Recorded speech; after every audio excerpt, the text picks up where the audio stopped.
কারো কারো চাপ বা ওরকম না, আমরা সপরিবারে আমরা স্বইচ্ছায় সবাই হয়েছি এবং হচ্ছে যে আমরা ইসলামের সৌন্দর্যটা দেখে আমরা ইসলাম ধর্মে আসি এবং আমরা আগে থেকে রিসার্চ করতাম এবং রিসার্চ করে মা বাবাকে জানাইছি, তারা রাজি হয়েছে, তারা আমাদের কথাতে সম্মতি দিছে, তারা ইসলামটাকে মানতে চেয়েছে। আমরা এজন্যই আমরা ইসলাম ধর্মে আসি সপরিবারে, জেনে শুনে আসি এবং আমাদের স্বইচ্ছায় এসেছি।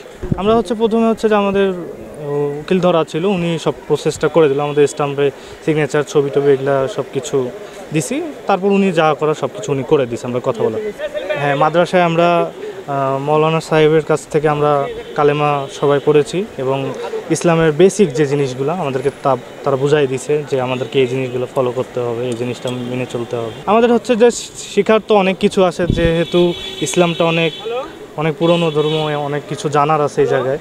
আমরা চেষ্টা করব যে প্রতিনিয়ত শিক্ষার মাধ্যমে জিনিসটা জানার এবং সব কিছু বোঝার।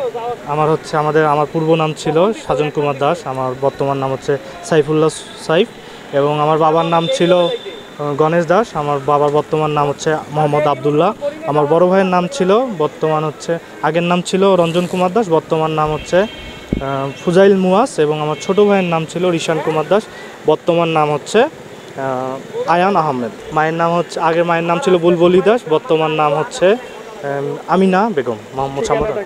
ঠিকানা আমার বাসা বদরগঞ্জ, রংপুর।